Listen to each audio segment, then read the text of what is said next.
Good morning. Good morning. Hello and welcome to hashtagtrending.com. Part 1's going to be real short today because this is my first ever Guest Friday. I'm super excited. Part 1 is just I'm headed to a graduation for my brother, who was one of the first 40 exchange students in 40 years from Afghanistan. And that was more than a decade ago. And to go from there as a high school exchange student to graduating college is very special. And I'm filling out a graduation card. Writing things down in cards wasn't a big deal to me, but my parents were very into it. But now, as I've gotten older, I realize how special it is. Because it's sort of like ghosting in a weird way. Because, if someone doesn't write back to you, you feel like you weren't worth the time. But if someone tells you something, it's very valuable. But if they take the time to write it down, it shows they really mean it, they really care, they really went the extra mile. Everyone loves to get a card to show that somebody really cared, really gave a shit. So I'm going to write my feelings down in a nice card, and maybe this can inspire you to write a card to someone you care about. It doesn't have to be for a particular reason. I mean, maybe it is, or maybe you're just thinking this boyfriend, girlfriend, parent, sibling, work friend, whatever, they've done some really good things for me in the past, and I just want to write down to let them know I care. Maybe you do that, and you make somebody's day, and whenever you do that, you always feel better. Whenever I write a card, I feel better about me. Just taking the time to really put yourself in a state of gratitude has a lot of value. So that's the end of part 1 today. And now for part 2 of the Morning Deuce, we're going to have our first ever guest on the podcast. I'm going to do Guest Fridays, and we're starting it off with one of my absolute favorites. She's one of the most talented people I've ever worked with, and her name is Cyndi Lunderberg. She is currently a reporter in Las Vegas, and she is a wonderful, kind soul and a beautiful young woman who just did a major story about O.J. Simpson and how he was arrested in Las Vegas trying to buy or maybe steal or maybe negotiate back all of his memorabilia that was stolen from him from his LA home. So that story is kind of crazy. And we talked about a lot of things.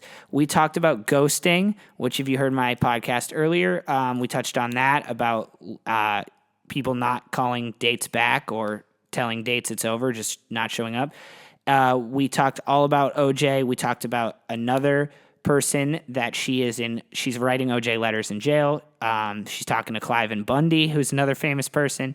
And we started off because the most recent piece she did, which we kind of hop into the middle of, my fault, the recording wasn't on, we just started right away, was a piece she's doing about serial killers, in a serial killer, specific one, in Las Vegas. So it went for a while. It's incredible. I hope you can really absorb the whole thing, and this will get you through the weekend. Cyndi is unbelievable, and yeah, enjoy.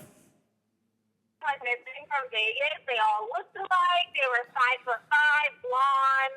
They all looked very similar. And then this one guy was killed by a hooker in West Virginia. He lived in Vegas during the time of the murders. And when they went through his car, they called it a serial killer's kit. And one of the places he was pulled over, one of the girls' bodies was found there. Pretty much they could have closed this case a long time ago. They just didn't because it's hookers, Yep. And I found this guy's former coworkers who were like, yeah, we saw him discarding evidence.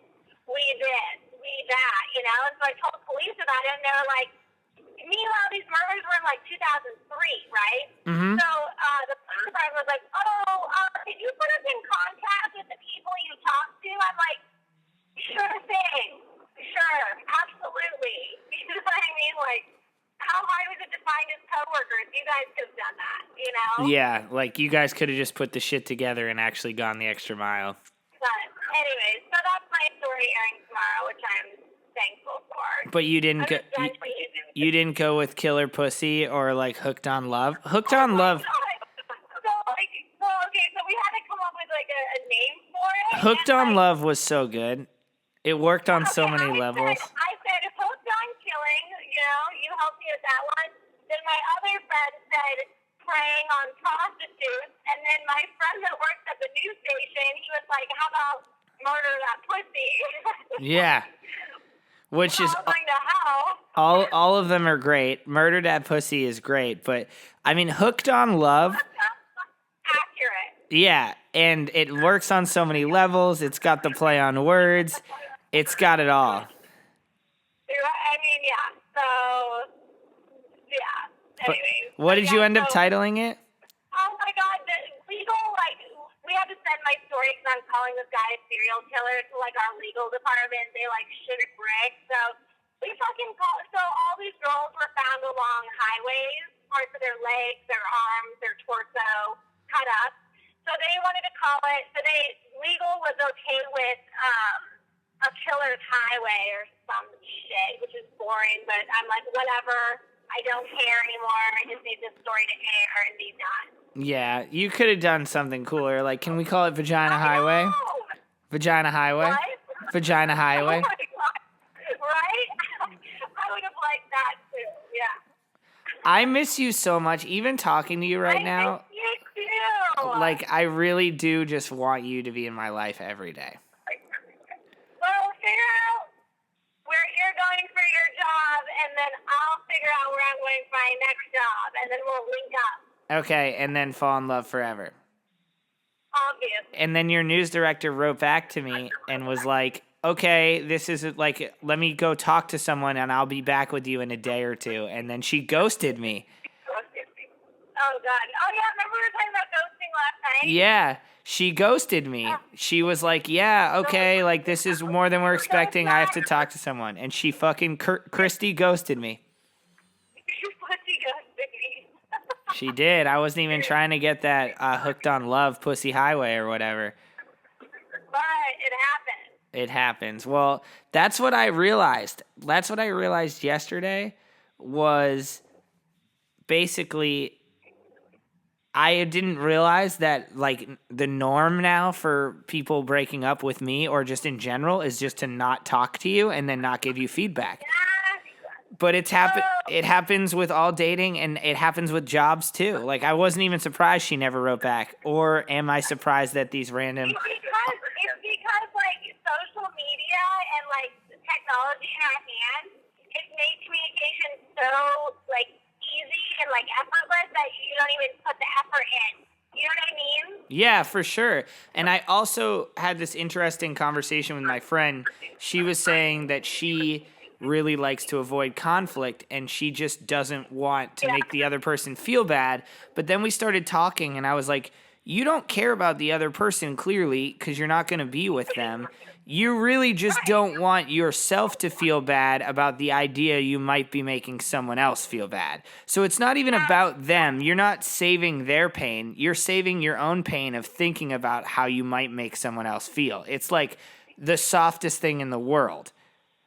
I just feel like when me and Malad broke up and I was just kind of like going on like a rampage a little bit, like. Which it's rude that you never called me during your rampage. I'm offended, but go on. We were on different cities anyways, but like, I feel like I would just like give my number out to people and like go out on dates and like, you know, and then I would just be like, I don't fucking care about these people. Like, I'm not going to waste my time. Like, I'm just not going to respond. Like, I'm busy. Like, I don't give a shit. You know what I mean? That's the job. That's the job interview vibe.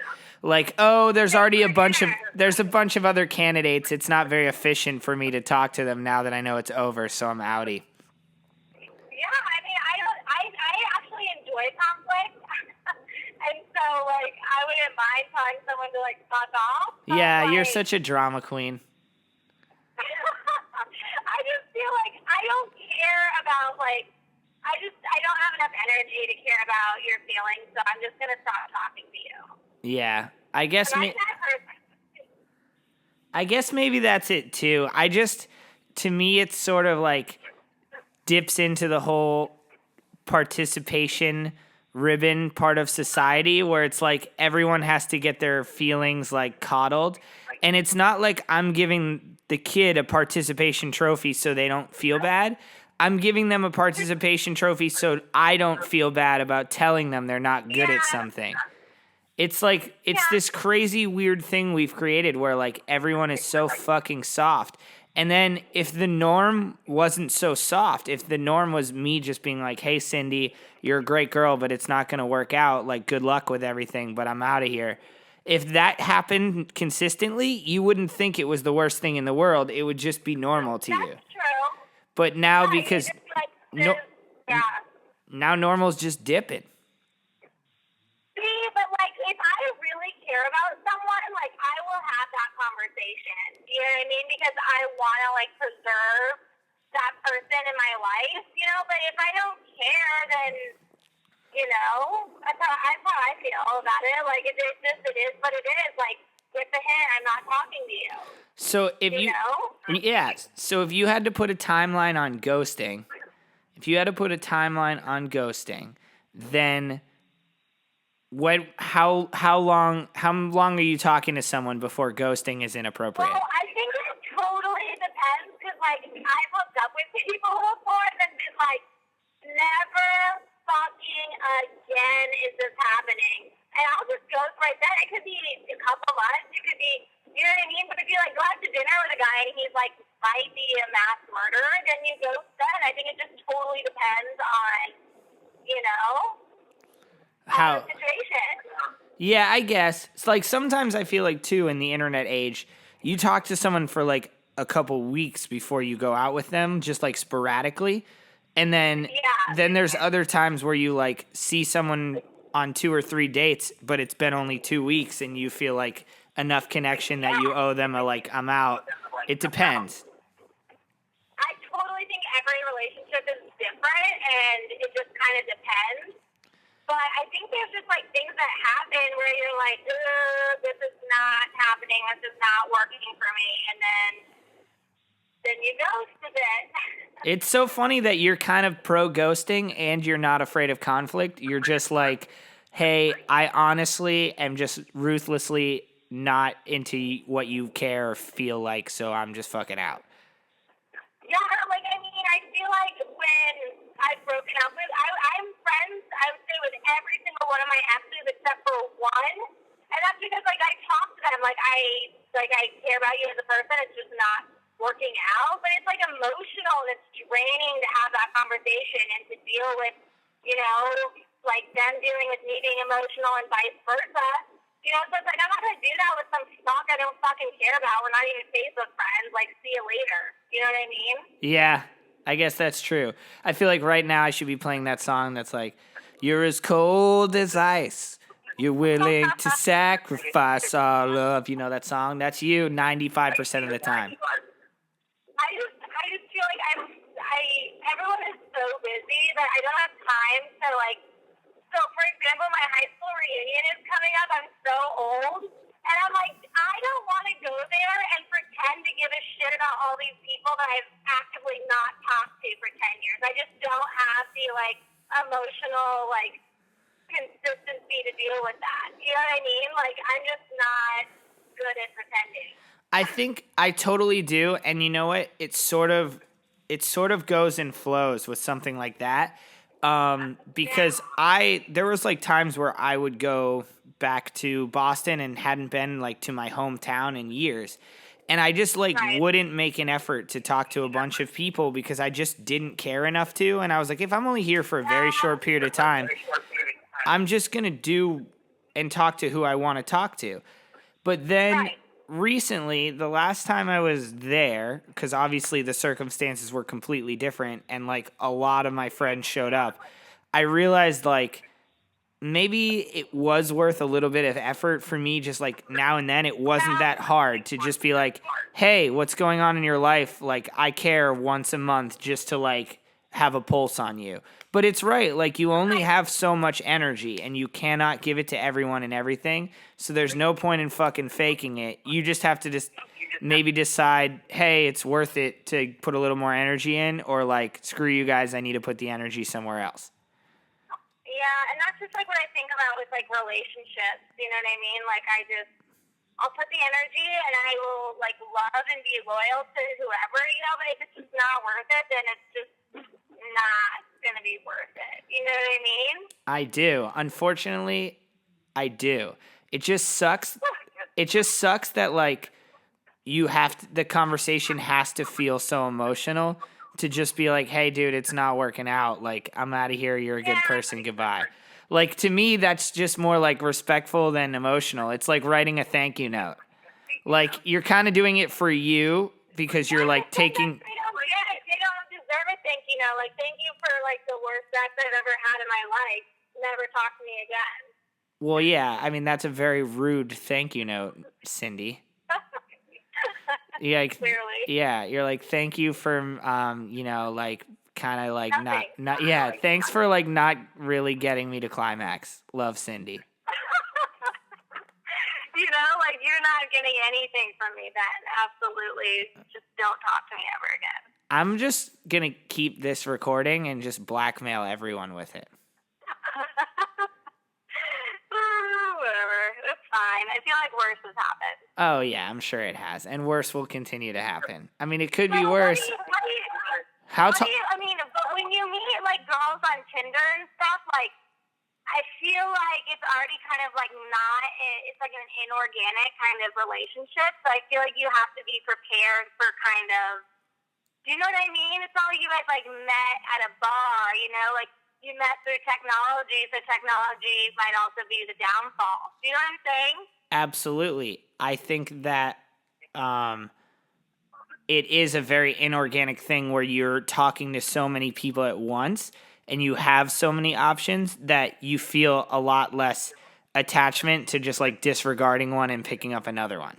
It sort of feels like, it feels There's like so many options now. it feels, well, yeah, it feels like instead of when you went to like a DVD rental store, I know this is weird, but like once you pick a DVD, you're going home with it and you paid $3, so you're watching it. But now with like Netflix and a DVD rental store, are you talking like Blockbuster or are we like Redbox? no, we're talking like Blockbuster. Like if you remember back in the day when you're like, it's Friday night, Cindy's like 14, she's got like, Blockbuster was the shit. yeah, she's got like a couple other 8th grade biddies over and they're gonna rent a movie. You like take a little while and you pick the right movie and then you like hope it's good and you decide on it, and because you can't really bring it back. And now dating is like Netflix, where there's so many options that you can just go 10 minutes into like 6 movies and then pick which one you want to keep watching. And then you don't feel bad for the other movies to ghost on them, I guess. I just wish we had a little bit more classiness to it. I wish we didn't treat the other movies like. You need to start an etiquette, like a Tinder etiquette type of a podcast. I guess so. Or yeah, maybe like a modern. How to gracefully exit a relationship in the modern era. That would be so. That's a great idea. I also think that maybe there's some type of acronym that we can just come up with that is like a quick way of doing it. Like if we just had a copy paste of like let's say the phrase was just like, this was fun but not worth it, I'm out, and we could just like do an acronym for that, and it would be like Tibbets and whatever the acronym is. You know, this is fun but I'm out.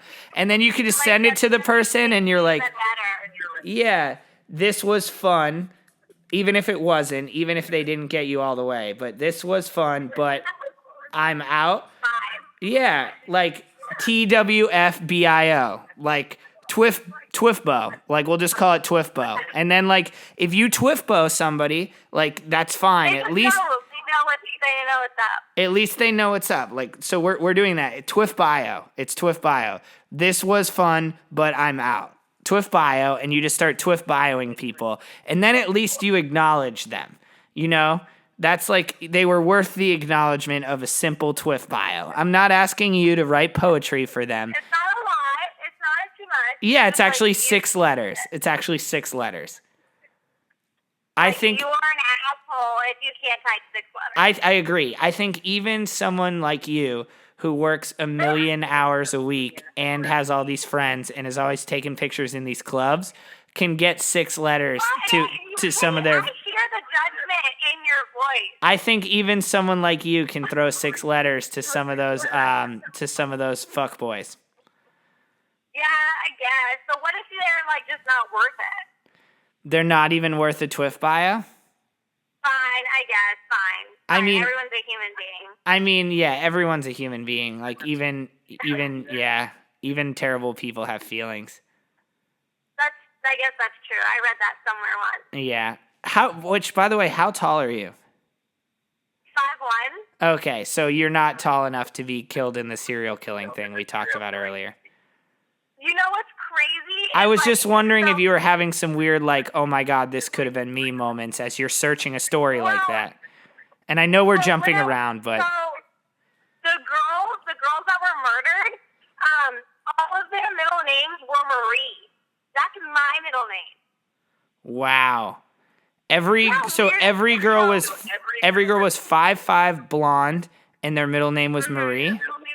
Yes. So you're just 4 inches away from possibly being one of those people. From destiny.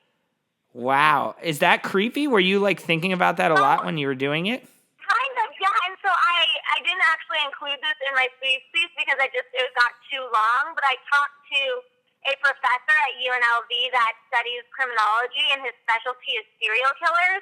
And he said, like, that is a definitive serial killer thing. Like, they have a type. They have a, you know what I mean? He's like, that is a serial killer thing. You know what I mean? Mm-hmm, for sure, because there's always like some weird from what I know, because I used to date a girl who was really into Criminal Minds, and then also like who doesn't love a little Dateline from time to time. What I understand is like everyone has a little extra mojo of what they want.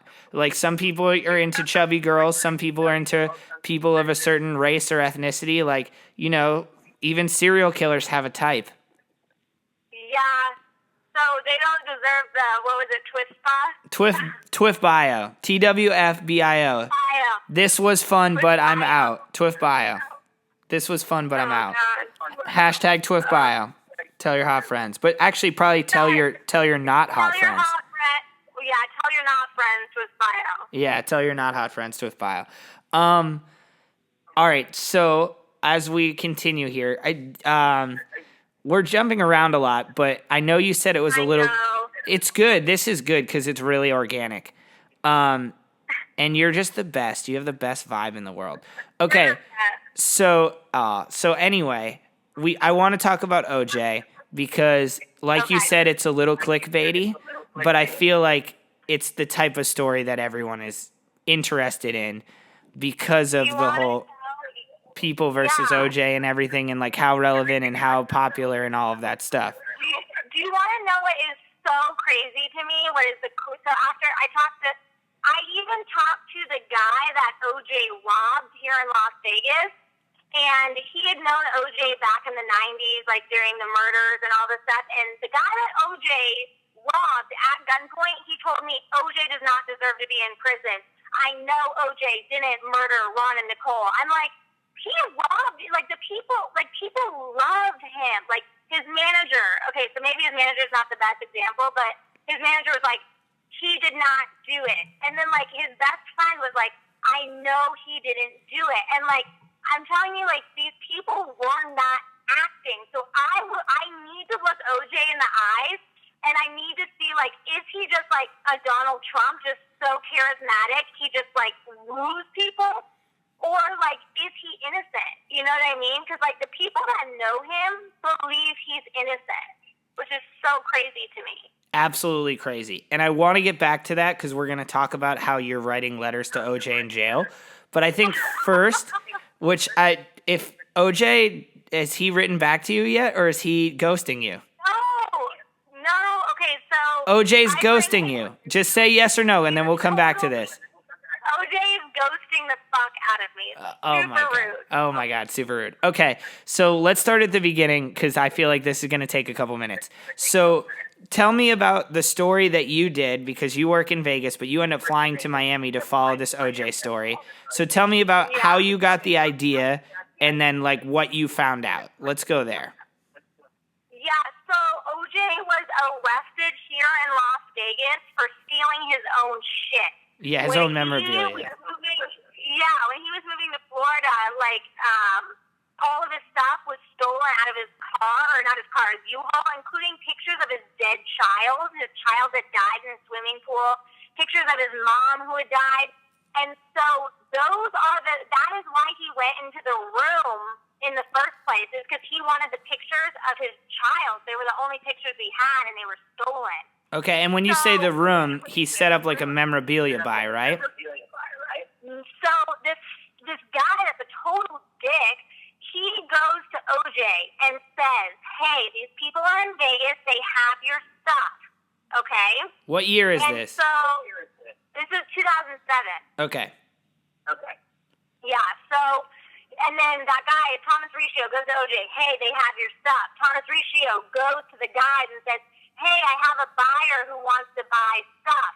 And then he wired himself, and then he wired the room. He recorded OJ for a week before, and then sold those tapes for like $500,000. He set OJ up to fall, you know? Yeah, so he set OJ up to be a buyer for his own stuff and then sold the tapes to make OJ look like... Yeah, and so I don't know if he knew OJ was going to have people bring guns. I don't know if he... But everyone, like, OJ was still so controversial then, so he knew, like, hey, I'm going to tape this thing and I'm going to make some money off of it. And so he's the only person involved in this thing that didn't do any, like, probation or jail time. And he's the one that set everything up. Okay, so who did you meet with in Miami? So I met with this guy that I'm actually in love with, and he's going to come visit me in Las Vegas. All right, so you're not going to Twiff bio him? You're in legit love? Well, he's old. He's like 66, but I met him. And he owns 2 felt strip clubs, right? Yes.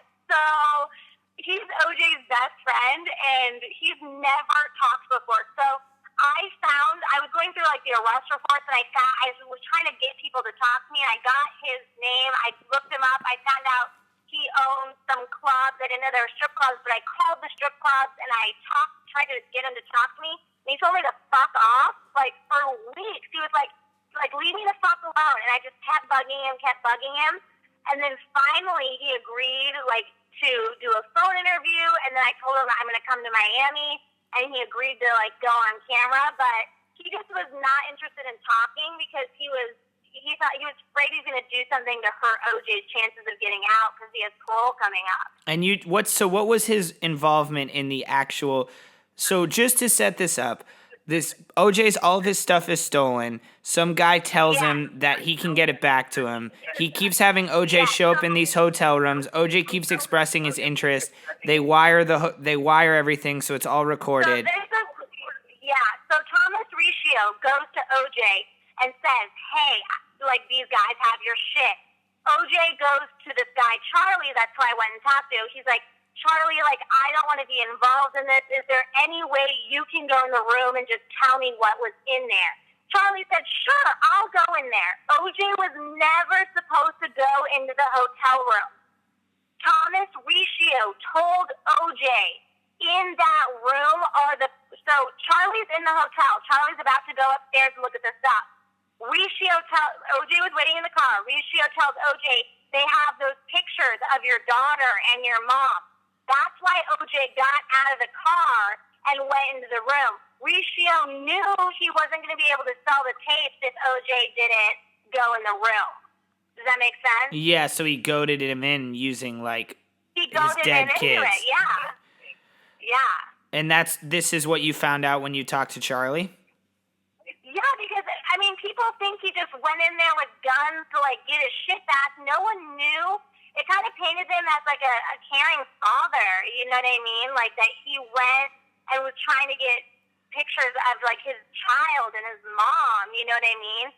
And also what people say, including his manager, is that OJ is covering for his son with the murders of Ron and Nicole. How old was So OJ's son at the time? So his son, according to people that I talked to, was a drug dealer who had interactions with Nicole. He was like, I think, 20-something during the murders. Apparently, Nicole owed him money. And back in the 90s, how it was explained to me is back in the 90s, DNA testing wasn't as crazy and sophisticated as it is now.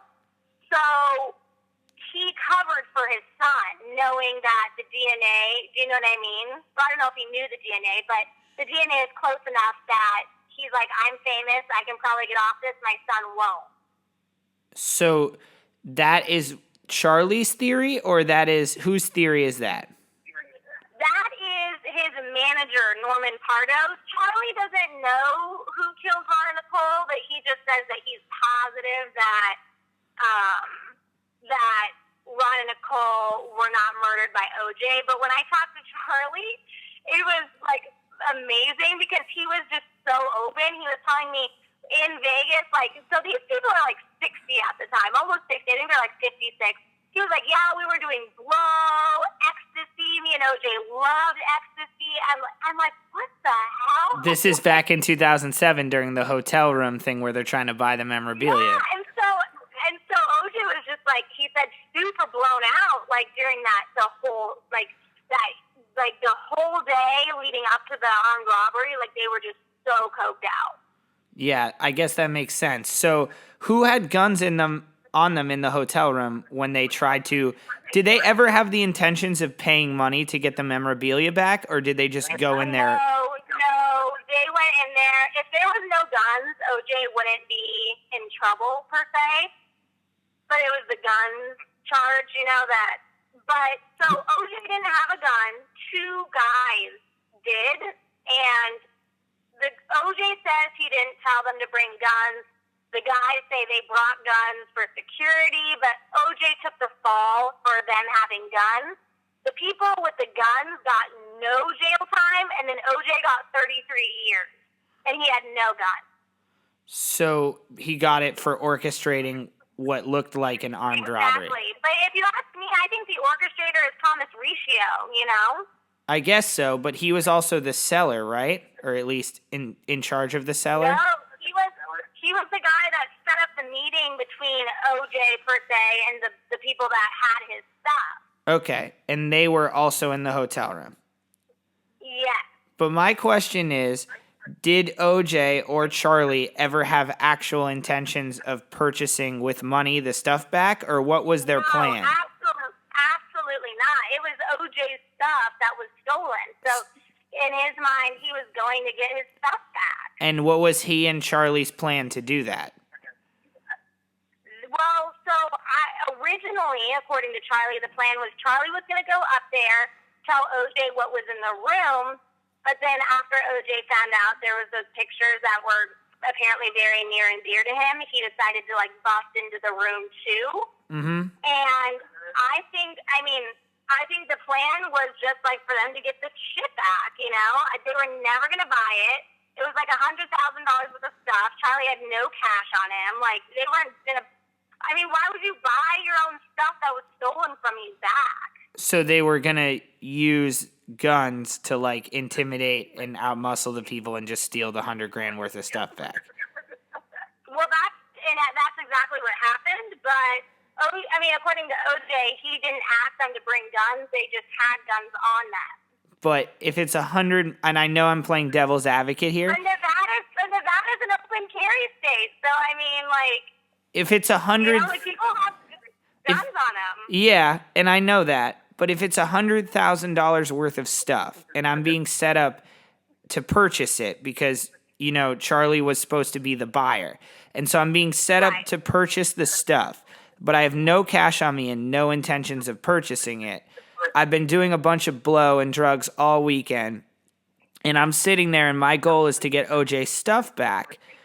You have to think that the way I'm going to do that is through intimidation. You're not going to just walk in there and, muscle up a couple guys without weapons and take $100,000 worth of stuff. I've seen enough Criminal Minds to know that people are, if there's $100,000 exchange of items, people are usually prepared to protect those items so that they just don't leave without cash. Well, it ended up not being $100,000 worth of stuff. It was like complete bullshit. And Riccio had lied about the pictures, lied about what was actually in the room. It was like a few footballs. Honestly, it was nothing. And so the guys that had the stuff, they weren't even armed. So you have to think, like, if it really was $100,000 worth of stuff, like, why weren't they prepared? Like, they could be jacked like they were, you know? And none of those guys had, none of the dealers, or like the guys who stole, they had weapons, yeah. So they had no protection or like way of They had no protection, yeah. And so even before OJ got up in the hotel room, because the room was already wired by Thomas Riccio, you hear them, they're like, OJ's not coming, right? OJ doesn't know we're here, right? OJ, like, they were already fearful of OJ. So I think if OJ had just barged in there, because you have to think OJ's a big man, like, he's big. Like, I think, like, they would have probably, like, pissed their pants anyways and just given him the stuff. That sort of makes sense. But also, they stole all of the stuff and had it illegally. So Right. It's not like, I mean, I feel like basically what they're doing is extorting him, kind of. They're, like, blackmailing him to get his own stuff. Yeah. Because they can't really sell it to anyone else, I don't think. Maybe they can, but I feel like that's harder. Well, I mean, I don't know. Like, the guy that I talked to that was robbed, he said OJ stuff still to this day is what sells because people can't get over the story. You know what I mean? Mm-hmm. So yeah. So do you think, how long is OJ in jail until? What? Oh, I think he was fucked here because he got out of the murders in LA. And what I would say to people is I don't care if you think he murdered Juan and Nicole. He was acquitted of that crime. So it doesn't matter what you think happened in LA. Should he have been charged with kidnapping and be serving 33 years and the people with guns have nothing? I'm not sure. How did he get full kidnapping charges? Explain that a little bit too. They said that because it was in a hotel room and the people that had his stuff, they couldn't leave. Even though the whole entire thing was like literally less than a minute, he was charged with kidnapping. So, and that carried probably a severe part of the sentence, right? That was, and like, it's like, it was more severe because there were guns in the room. But when I talked to the guy that was robbed, his name is Bruce Brumong, he called me actually like right after my story aired, and he was like, I was super pissed because the guy that put the gun in my face went home. And then he was like, the guy who was actually wronged in this, OJ, is sitting in jail. And he's like, it makes no sense to me. So do you think that the jury was slanted because of the OJ trial in California? I don't think people are able to separate one or the other. It's sort of funny. It's like, you know, the whole like making a murderer Stephen Avery thing, that now it's like if he even got retrialed, it's so famous, especially if you live in that area, it'd be almost impossible to find an impartial jury.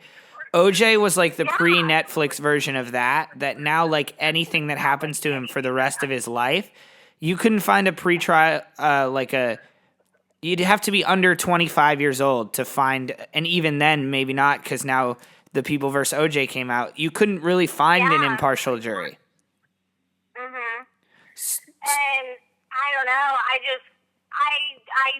don't know. Like, I didn't really get into the investigation, you know, in LA. I can tell you that Ron Goldman's records with the LAPD are sealed because he was a drug informant for them, which is also very interesting because everyone always says drugs have to do with the murders in LA. But all I'm going to say is like, what if he didn't do those murders, right? What if he went into a room literally to get pictures of his dead child? Like, what if we just ruined this person's life? You know what I mean? Yeah, well, by the same token, it sounds like he chose, according to this theory, to take the fall for his son. And it sounds like he chose... And he got off, so it doesn't matter. And then it sounds like he chose to attempt to take the fall in a much more fragile situation with these friends of his that had he guns. Wanted to take, yeah, and then there's like also problems with his lawyer. Charlie told me like he obviously talked to OJ like throughout the trial and and he was like OJ was like, I need a fucking plea deal. I want a plea deal. I'm so fucked. I need a plea deal. And the judge told me she offered him a plea deal of 2 to 3 years. And then Charlie said that that OJ's lawyer at the time, who he has since fired, he's like, he didn't tell him about the plea deal because he wanted to win this case like Johnny Cochran, and you know what I mean? Mm-hmm. But isn't that illegal and a negligent representation? Like, couldn't you get a retrial based on that? That's what he's trying to do, yeah. So OJ's trying to get a retrial based on the fact that he thinks the lawyer it was denied. Yeah, and also that lawyer, Yale DeLantner, he's the one that told OJ it was okay to go get his stuff. Oh, in the first place. In the first place. So, and it's one of OJ's like good friends, like someone that he hung out with all the time. So it was already like a little bit of an interesting attorney, you know what I mean? Like lawyer for him. Yeah, but I mean, if we're thinking that the logic of OJ and just to, follow through with this theory, if we're thinking OJ used the logic of I'll cover for my son, I'm too famous, that's going to be really hard for them to catch me or like imprison me. Well, then when you're in Las Vegas and like the world is slanted against you, you probably can't then maybe cover for anyone else or take any of the gun charges for anyone else, or you have to be really certain to listen to the legal advice of other people. It just feels like a little bit of a double-edged sword to give him the benefit of the doubt, thinking it was a wise move in LA and not applying the same logic in Las Vegas in that hotel room. I think, I don't know. I don't know. I just feel like I don't think he should be in prison is what I think, honestly.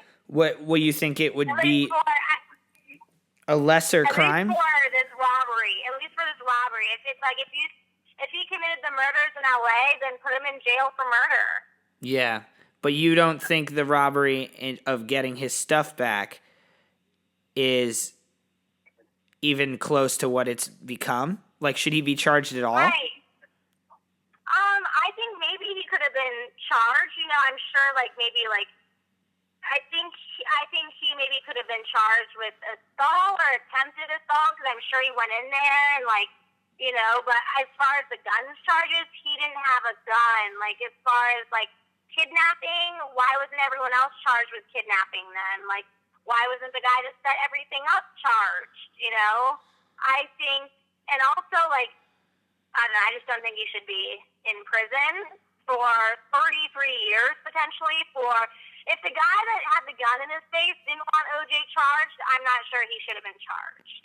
Okay, and did you feel this same way before you covered the story, or is this sort of what you gathered? I had just watched The People versus OJ, and I was like, how did that motherfucker get out? Like, how the fuck did he not get charged?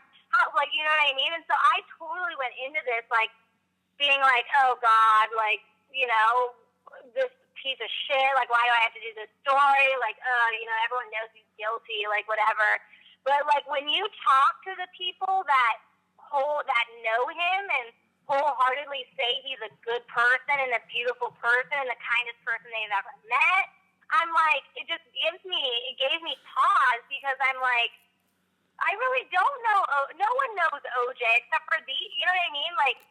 People think they know OJ. Nobody knows him, Yeah, so your opinion changed as you got to meet people who knew him better and better? Totally. When I interviewed Charlie, I'm telling you, he was just so open and telling me everything. And he was talking about how this one girl got OJ to come home with her. She had been dating him. She tried to tape them having sex to sell it. I don't know. I just feel like his life was fucked. You know what I mean? I know, but Charlie was he was awesome, so open, and I truly believe that he doesn't think OJ did the murders in LA or should be charged here. Like I said, I want to, actually, I wish I could just see OJ and, look in his eyes and see if I get that feeling, too, because what if he's, an amazing con artist? You know what I mean? Yeah, well, sociopaths tend to be able to, if he is one. What if that is him? What if that's him and he just got everyone to, you know what I mean? Yeah, that would be interesting. Yeah, that's, one of the skills of a sociopath. Whether or not he is that, I don't know. So you said you want to look OJ in the eyes. Tell us about the fact that how many letters have you written to OJ, and when did you start writing letters? Okay, well, so first off, this is my life. So my news director tells me, she's like, I want you to do a story about OJ, and I'm like, oh God, okay. And she goes, if you can get him, that would be the best thing. And I was just like, okay, how could I possibly reach out to OJ? And I was like, oh, I guess I'll just start writing him in prison, And she was like, you kind of look like Nicole. You should include a picture of yourself. So Oh God. I was like, that is. Can we just talk about how creepy of a news director sentence that is, but how real that is in this world? It's she's not. Real. And she's not thinking with oh, this is the dead wife of this guy who's in prison who this saga ruined her life. She's just this might be an edge for us. That's it. It's just only that. 100% an edge. So I looked at various photos of myself, and Nicole has more sandy blonde hair than me. So I found one where I was okay, I feel like this is good. So then I had to go to CVS and print it out, and then I got some stationery, and I hand wrote him a letter, and I sent that off, and I didn't hear back, and I was like, whoa. First off, did you spray perfume on it? Second off, did you sign your name Cyndi with a heart in the eye? I think I might have drawn a heart somewhere. Oh my God. I feel like hearts happen. All right, so I feel like hearts happen. That sounds like a fucking crappy T-shirt or bumper sticker or something. That's like a Taylor Swift tour T-shirt. Hearts happen. I told you, you just gotta feel what you feel, and I felt the heart. Oh my God. So you're such a loser. So in your letter to OJ, what did you say? Well, the first one, I was just like, hi, my name is Cyndi. I'm a reporter in Las Vegas. And then I was like, I want to let you know, I'm doing a story about the robbery, and I want you to be involved. I want to know more about you. And then I was like, I feel like you might want to know about me. And I told him, a little bit about myself, where I went to college and da-da-da-da-da. And then I told him, I was like, I've also been speaking to this person and this person. And, just kind of, it was it wasn't, I don't think it was that long. It was just mainly I told him that I was going to do the story, told him who I was, a little bit about myself. And then I said, I know. I was like, also, if you want me to come visit, just put me on your visitor list. Wow. And then here enclosed, you will find a photo of me looking like your dead wife. I feel the way I folded the paper, it was you opened the paper and then you would have seen the picture, because I feel you either going to see the picture and be into it or not. Yeah. You know? Yeah, that's true. So you went all or nothing Hail Mary with a photo looking like his dead wife. Yeah, and clearly it didn't work out so well. Then I wrote him again, and then I wrote him pretty much telling him that after I started looking into the case, I wrote him telling him, which I figured he would that I think Thomas Riccio is a rap bastard. He should be in jail, and because I really don't think he should be in prison. I don't know if he's innocent of everything, but I'm telling you, this charge was pretty much bullshit. And to give you an idea, the DA at the time when OJ was convicted, he framed that newspaper and had it on his wall. You know what I mean? Yeah. The judge, the case, she got a TV show. Her show was called Judge Jackie Glass. The judge that put OJ away. Why? The same one that offered a plea deal, though. Well, the plea deal technically comes from the DA. Okay, the same one who had the thing on the wall, though. Yeah, so I was telling him, I bullshit. I really do think a lot of it is bullshit. No response. Then after I went and I talked to Charlie and his manager, and like Charlie was just so wholeheartedly like loves OJ, says he's his brother, says he's his, like he just had such good things to say about him. And I felt like he really meant what he was saying. And so I told him about my conversations with Charlie and whatnot, but he didn't respond. But his manager told me that he went to Lovelock, Nevada, 6 hours from here. He told me he flew in and then went up there, and OJ knew he was coming. And then OJ came out. It was like a few months ago, so I forget. But so OJ came out and was like, "Oh, I have to go work on my fantasy draft or fantasy league or something." And the guy, his manager Norman, was like, "OJ, I just flew across the country. What the hell?" And OJ's like, "I just can't do this right now." And he said that ever since the FX series, OJ has become an extreme hermit. He never calls anymore. He doesn't respond to emails. He is completely closed off because of that series that came out. So I'm like, maybe it's just too soon after the series that I'm writing him, I hope, and I don't know. I feel like I'll continue writing him. So you've written him what, 3 letters? Yeah, I'll write him 50. I don't give a fuck if he responds. Yeah, so instead of, this is where your life is at. Instead of going to your high school reunion. You want to know who wrote me unsolicited from prison? Who? Cliven Bundy. No way. Cliven wrote to you. Of course, buddy. I work in news. Cliven Bundy, Nevada rancher who has had his cattle on federal lands that he says they didn't pay taxes on, and he held a bunch of federal agents at gunpoint. And then his younger brother just held up a federal building in Oregon and did a sit-in at gunpoint, or his son. His son. So yeah, his son. All of his sons are now arrested except for the one 17-year-old who was in school at the time of the Oregon standoff and the Nevada standoff. Mm-hmm. So yeah, he wrote me a letter. Oh my God, it was so cute. He doesn't know how to spell anything. Cliven? And nothing. He asked me, I forget he would just spell things pictures. He asked me to send him pictures of that I have of me and him, and that I have, because I've done 50 million Bundy stories, so I have a bunch of pictures of all of them. So he asked for pictures, and he spelled it PITCH URS or something like that. He doesn't present himself as a very intelligent man. If you've seen him go on his semi-racist by accident tirades, where he doesn't understand he's being super racist. He's just maybe not at that level of intelligence to know that he's being super racist. Well, number one, 100% yes. If he knew I was dating a brown man, he would not love me the way that he does. This is true. Another fun fact is when he talks, he doesn't say I think or me. He only refers to himself in the third person. That's very Bob Dole of him.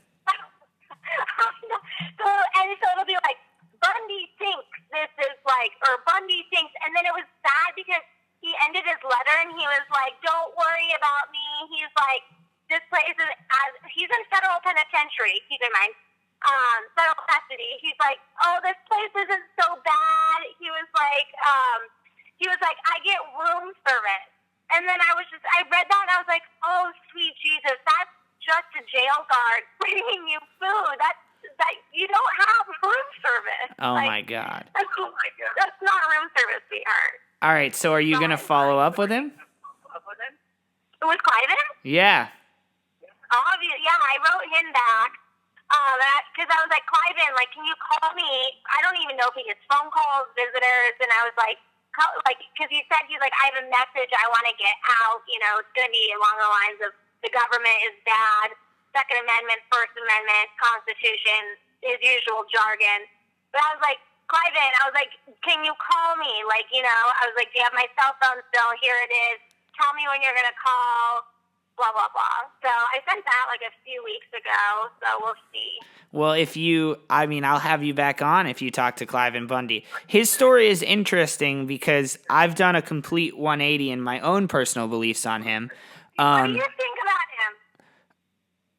him? to not go too far into detail because I don't want to go too far off the rabbit hole, but when it first started, I felt like what happened was the state of Nevada raised taxes on his land so intensely that there was no way that he could pay the taxes on the land, and his family had worked on it forever. Then they seized it, and the reason they seized it is because they wanted to use it for like satellite farms, from what I understand, and like other ways to make money for the state. So they kind of took advantage of him by pricing him out of land they thought they could make more valuable. And he stood up and fought back by letting his cattle continue to eat on the land they've eaten on forever. And then when federal agents said, get out of here, he and a bunch of ranchers got together and held him at gunpoint. And part of me thought there was a novelty to that of what he was doing, like standing up for his own land, and like the machine took him over because they found his land was more profitable. It was a classic government takeover in my eyes at the beginning. Yeah. But then as I did more information, there were so many other channels and opportunities for him along the lines to have like fought back against where his land was being taken, to have taken different opportunities to try to limit his tax payments, to put himself on a plan to like loan out parts of his land, to like cycle parts of his land where he had the cattle there for certain parts of the year. There were just so many opportunities for him to avoid like the all-out meltdown where he and others of his friends are literally holding federal agents at gunpoint that Fun fact, Cliven doesn't own a gun. yeah. He doesn't own any firearm. Yeah, but he got a group of, makeshift militia friends to defend him against federal agents. So in some ways I understand just a little bit, but the more I learn about him and sort of the way that he's taken this on, and then you see as his family goes, the decisions that they've made, the way that they're doing things isn't necessarily a way to try to get things done so much as a way to like cause a stir. It's almost like the dramatic thing. And so my original intention of being like, oh, the little guy against the federal government, like I understand this because Nevada's making a ton of money off, Tesla and Elon Musk and clean energy by selling resources where they can make solar fields. But then I started to look back and I was like, I don't think this guy's intentions were as pure as a farmer who got his land stolen. I think, they're much more dramatic than that. What's like crazy is like, so I've done multiple stories with them, and I will tell you, they are the most genuine, the most kind people. And like when I talk to them, I am like, how in the fuck do you believe what you believe? Do you know what I mean? Mm-hmm. But they truly believe it, and like all the people that came to support them truly believe it. And so like when I think about the Bundys, I'm like, I totally understand why our nation is so divided, because I will never, ever, ever see their side. Like I'll never understand what they're doing or why they're doing it. And like at the same time, like I feel like people will never understand like why I believe certain things. Do you know what I mean? Kind of like they like, I just feel like, and also they've lived on that same land for hundreds of years. Mm-hmm. So like I don't think they realize like things have changed. Do you know what I mean? Like I don't think they've ever met a gay person. Like I don't think they've ever like, do you know what I mean?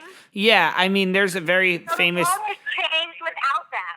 Well, yeah, I mean, I to relate this to my own life, but when my brother from Afghanistan first came as an exchange student when he was 15 years old, we were talking about, people who are gay or whatever, and I once said to him, like, do you know gay people in Afghanistan or something along those lines?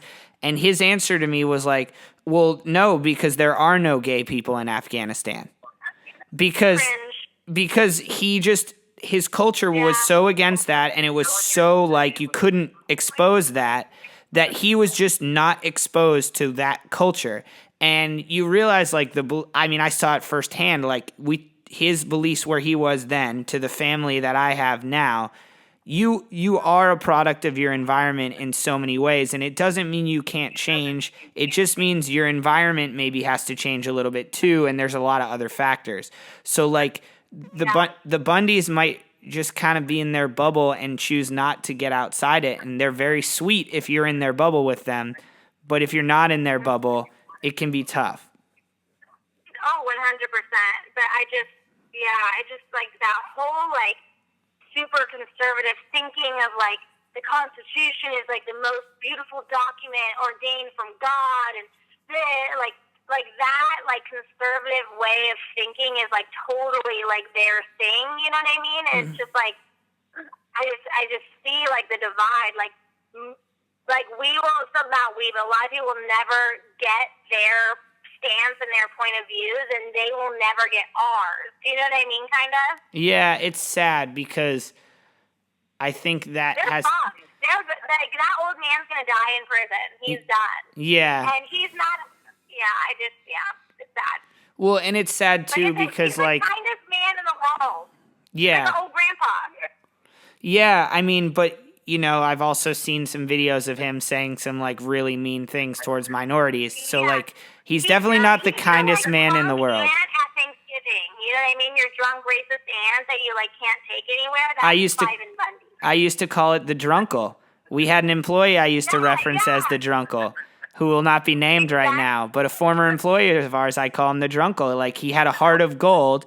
His intentions were a heart of gold, but... he kind of said things that came out of his mouth like the drunk political uncle at a dinner table, where like he didn't realize that he was offending a lot of people by saying what he was saying because his like heart was there. It just was like so weirdly placed.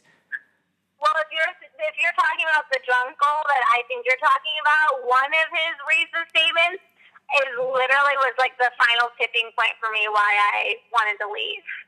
Yeah, I'm not sure if we're talking about the same one, but now it's getting weird because people are listening to this and we're totally inside talking. I do want to say a couple quick things. First off, I'm not surprised that when you think about going to your high school reunion, you think, like, I don't have the energy to communicate with these people or pretend I care. Or when you date someone, you don't have the energy to Twiff bio them and just throw them a, this was fun, but I'm out. Because instead, you're spending your energy penning letters with your photo in it to OJ while you try to look like his ex-wife. And you're, instead of being like, hey, Mary, how was your summer? How's living in Seattle? You're like, hey, Cliven Bundy, why does your entire family want to overthrow the federal government? I'm such a piece of shit. Oh, no, you're a sweetheart who's driven. All right, Cyndi, I want to finish with a definitive question. If I made you the judge and the jury right now, from what you know, did OJ murder Nicole Brown in L.A.? You got one word. No. Do you think it was his son? No. Do you have a person that you think it is? I don't think I know that person's name, but I think it had something to do with drugs. Okay, but you don't think it was a member within the O.J. Simpson family? I told you that's like the theory of his manager. I don't know that at all, but every single one of them, Charlie, the manager, like the guy that he robbed, all of them said, like, it was drugs. Nicole owed a lot of people money, drugs. So that's what I think. I mean, I could be totally wrong, but I just feel like after, like, looking people in the eyes that are so dead certain that he didn't do it, it kind of made me think, like, maybe, you know, he didn't do it. But like I said, I have to see him. I have to feel his vibe. I have to, like, I feel like I could tell if he was bullshitting, maybe. Well, who knows? If you're a true sociopath, you know, it's very hard to get by that. But it wouldn't be the first time because, you know, Michael Jordan's father was killed in a carjacking on the side of the road, so they say. But there is all that information that maybe there was some gambling issues that Michael thought he was too famous to pay that no one would come collect. So you never know. There have been situations like that before where someone famous is thrown into the mud because of something else related to maybe some illegal activity. And I know that's a little bit, but who knows? I'm rooting for you to talk to OJ so you can tell us. I want to talk to, and then I'll tell you. I'll be like, I think he fucking did it, We'll I'll tell you, but I just right now, I feel like I don't know, I just think the whole thing's sketchy with like Ron Goldman being a drug informant for the LAPD, and he turns up dead. This all has to do with drugs, is what I think. Well, I think you need to get some really hip early 90s clothes, tease your hair like Nicole, maybe buy a selfie stick so you can get the best angles, and send some of those hot glam shots to try to get OJ to let you in the cell. The next step is a bikini shot. Okay, well, I'm kidding. I can't do that. Maybe, I don't know. Well, 90s bikinis were pretty high-waisted, so make sure you get the whole look together. So gross. Well, if you need anyone to advocate on your behalf, I write a letter for you like anybody. I could write a great one. It has to be handwritten. I feel like the personal touch is everything. No, I agree. Well, if you ever need someone to advocate for you, I'm your guy. Thank you for being the first ever guest for Friday guest editions of the Morning Deuce. I'm so excited to listen to this. I love you so much. I can't wait to come back after I seduce OJ. I can't wait to have you back. You're my absolute favorite.